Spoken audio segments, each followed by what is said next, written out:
Shalom, Yasharala. I want to start out by giving all praise, honor, and glory to Yahweh, Bashim Yahushai. Double honors to the apostles and elders of Great Millstone. Salutations to you brothers to the four corners of the earth, teaching his word in truth and sincerity. False apostle Gino, Jennings, you stated that Esau was not the end of the world. And you also stated that Esau was not a race of people. You got to be kidding me. Alright? Now I'm just going to attack you with these scriptures, okay? And attack your whole congregation that believe your madness with the scriptures, alright?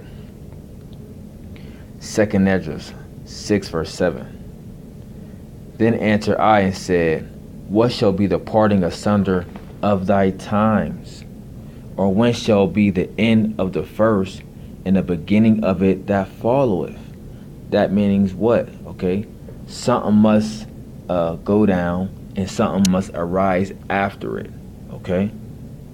Verse 8, and he said unto me, from Abraham unto Isaac, when Jacob and Esau were born of him, Jacob's hand held first the heel of Esau. You see? And what does that represent? Okay? That means Jacob is basically, it represents Jacob pulling Esau out of power. Okay? Because once Esau goes down, Jacob is going to rise up. Okay? Which Jacob represents who? You so-called Negroes, Latinos, and Native Americans, which you are the Hebrew Israelites. And Esau represents who? The so-called white race. Alright? You ones that descend back to Edom. Not speaking to you confusion of faces that look like Esau and you really descend from Jacob, but I'm talking about you true Edomites. Alright? So like I was saying before, when Jacob is holding the heel of Esau, it resembles him pulling Esau out of power. Alright? Now I want to get a precept real fast. Hosea 12 verse 3. And it says, he took his brother by the heel in the womb, and by his strength he had power with the Most High. You see? But guess what? The Most High was dealing with Jacob. Alright? Let's back to 2nd Esdras 6 verse 9. It says, start at 8 again. It says, and he said unto me, from Abraham unto Isaac, when Jacob and Esau were born of him, Jacob's hand held first the heel of Esau. For Esau is the end of the world, and Jacob is the beginning of it that followeth. Now what does this mean? Okay, when it says for Esau is the end of the world, it means the end of an age, aeon, rulership. Alright? This what this means. Okay? It's not talking about the end of the whole world. Alright? Now how can we prove that with the scripture?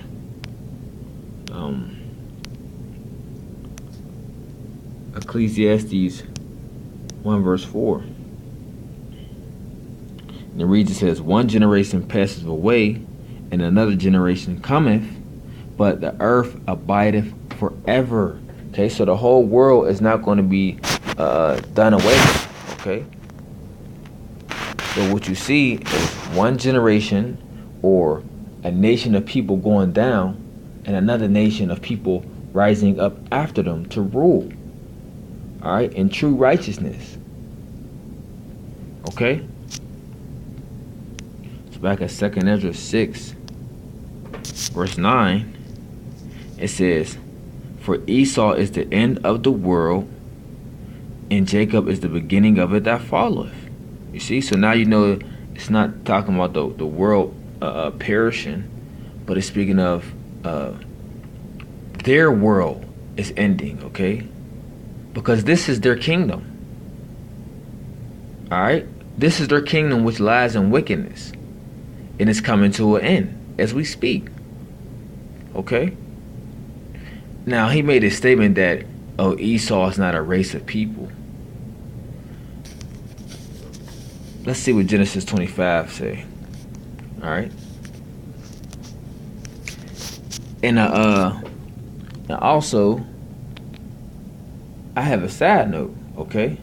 When you deal with race, race means comes from the French. The word it comes from the Italian word. Forgive me on that. It comes from the Italian word raza, which means people of common descent. Okay, that's what the word race means. Okay, tribe, nation, breed, lineage, family. Okay, so the Edomite race, which that's a lineage, that's a race of people who comes from their forefather Esau. Genesis 25, I'll start at 21. And it reads, it says, and Isaac entreated the Lord for his wife, because she was barren, and the Lord was entreated of him, and Rebekah his wife conceived. And the children struggled together within her, and she said, if it be so, why am I thus? And she went to inquire of the Lord. Like, Lord, I'm about to have a baby. What's going on in my womb? And the Lord said unto her, two nations are in thy womb, and two manner of people shall be separated from thy bowels. So before she even had this baby and she's inquiring of the Lord, like, what's going on in my stomach, the Lord told Rebekah that there was two different nations in her womb. Okay, two manner of people, meaning they're going to be different, and they shall be what? Separated. Okay? They should be separated, not joined together, but separated. Alright? So read that again. It says, and the Lord said unto her, two nations are in thy womb, and two manner of people shall be separated from thy bowels. And one people shall be stronger than the other people, and the elder shall serve the younger. So one people shall be stronger than the other. Are not the Israelites, the so-called Negro, Latino, Native American, physically, mentally, spiritually, stronger than the Edomite race, than the so-called white man? Are we not? And if you do see a so-called white boy that got good basketball skills, okay, know how to fight very good in the UFC or boxing, like Conor McGregor, a very good actor, or has flavor and has that soul, they might go back to to descend from Israel. Okay, they very may be an Israelite, more than likely. Okay, because this is not a color thing. All right, this is a heritage. This is a lineage thing. Okay. But color also can be an indicator, so to speak. But we try the spirit. If the spirit bear witness with our spirit, then we know that they are children of the Most High. Okay? It's simple. So it says, and the one people shall be stronger than the other, and the elder shall serve the younger. Now, who came out first? Esau. So stating what? That what? He shall serve the younger. And that's what's happening, okay? We're about to pull him out of power, and he's going to serve who?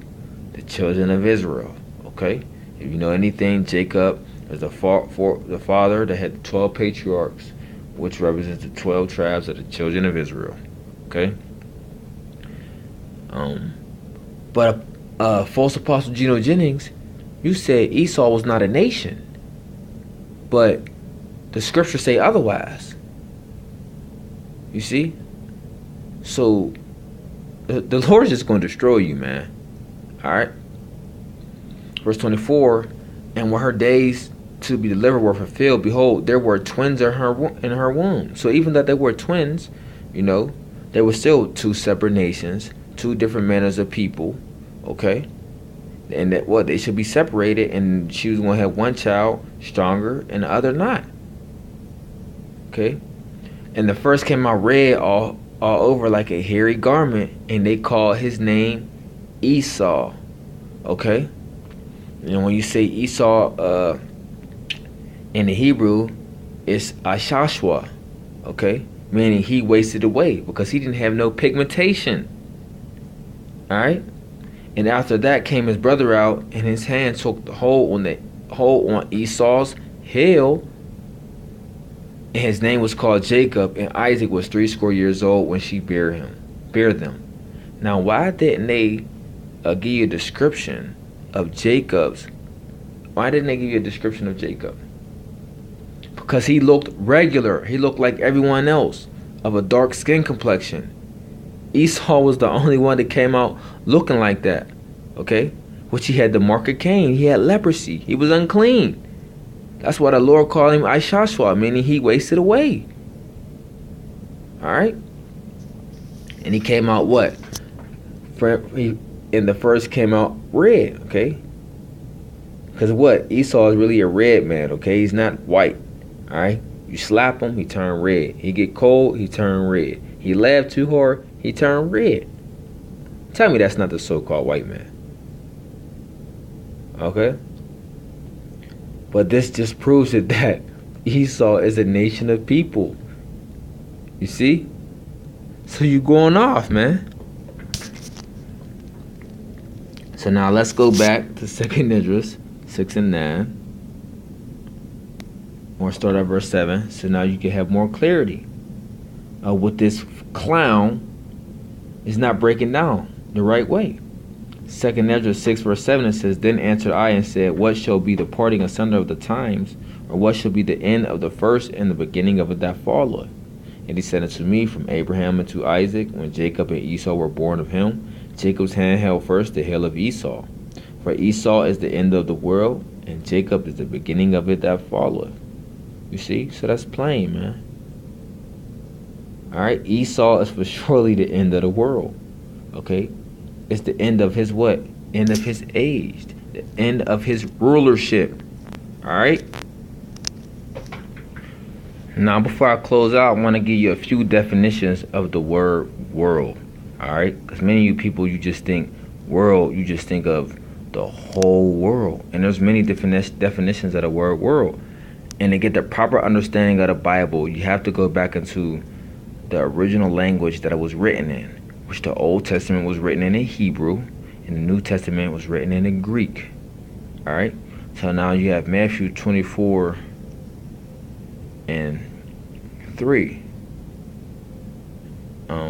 I'll start at the top. It says, And Yahushua went out and departed from the temple, and his disciples came to him for to show him the buildings of the temple. And Yahushua said unto them, See ye not all these things? Verily I say unto you, there shall not be left here one stone upon another that shall not be thrown down. And he sat upon the Mount of the Olives, and the disciples came unto him privately, saying, Tell us, when shall these things be? And what shall be the sign of thy coming and the end of the world? Okay, now let's click. G165. Aeon, forever and unbroken age, a perpetuity of time, eternity. The world, universe, period of time, age. Okay, so you go back to the Greek word aeon. That's what it's talking about. The end of what? The end of that time. Okay, not end of the whole world. All right, you see. So the reason why you people don't have a good understanding on these different words, because you don't go into it and you don't look into them. All right, let's read verse 14. It says, In this gospel the kingdom shall be preached in the whole world for a witness unto all nations, and then shall the end come. Let's see let's click on that, right? Onkamene. This means what? The whole earth. Alright? That inhabited earth, the portion of the earth inhabited by the Greeks in distinction from the lands of the barbarians, the Roman Empire, all the subjects of the empire, the whole inhabited earth, the world, the inhabitants of the earth, men, the universe, the world. Okay, so oikomene means the whole world. Okay, there's a difference. So the world that was more than likely spoken about in 2 Esdras 6:9, meaning what? A rulership, a period of time, an age, because it's going to be the end of the so-called white man's rulership. Okay. There's another one I wanted to get. I'll just type it in. Might as well just cut you John 3:16ers right now as well. John 3:16. A lot of you people think the whole Lord came for the whole world, which that word in the Greek is not oikomene. Okay? It's cosmos. Let's get it. For God so loved the whole world, the cosmos, that he gave his only begotten Son, that whosoever believe in him should not perish, but have everlasting life. Okay? Now let's go into that word world. Cosmos, okay? An appointment of harmonious arrangement of constitution, order, government, ornament, decoration, adornment, the arrangement of stars, the heavenly host as the ornaments of heavens, the world, the universe, the circle of the earth, the inhabitants of the earth, men, the human family, the ungodly multitude, the whole mass of alienated from the Most High, and therefore hostile to the cause of the Mashiach, world affairs, the great of things earthly. Let's go down. This is the proper understanding of it right here in 8. Okay, 1, 2, and 8. All right, because Esau tried to be slick and slide that in, talking about the whole universe and all that. No, the whole world is, in the Greek is oikomene. Okay, now cosmos is this, in the great of the general collection of particulars of any sort. You see, the Gentiles as contrasted to the Jews, Israelites, of believers only, and the only ones that can believe are the Israelites. Okay, we are that world. We are the cosmos that it's talking about. Okay, you don't believe me? Let's get it. Let's show you that that world who the Lord is talking about. Okay, this is how you deal with the Bible, precept upon precept, line upon line, here a little, there a little. This is how you get the proper understanding of the scriptures. Isaiah 45 verse 17, it says, "But Israel shall be saved in the Lord with the everlasting salvation. Ye shall not be ashamed nor confounded, world without end." You see? Olam, okay? Everlasting, indefinite, of an enduring future, eternity, long duration, antiquity, futurity, forever and ever, everlasting, evermore, perpetual, old, ancient, world, ancient time, long time of past, forever, always, continuous existence, perpetual. Okay, so we are that everlasting world. Okay, right? Because the Lord made many worlds. Okay, Hebrews 1 verse 1, it says, "The Most High, who at sundry times in diverse manners spake in the times past unto the fathers by the prophets, have in these the last days spoken unto us by his Son, whom he appointed heir of all things, by whom also he made the worlds." Okay, so there's many worlds. So when it speaks about for God so loved the world, okay, speaking of the world of Israel, okay, the cosmos. All right, when you go into this world, well, you go aeon, here you go, forever, and unbroken age, perpetuity of time, eternity, the world's universe.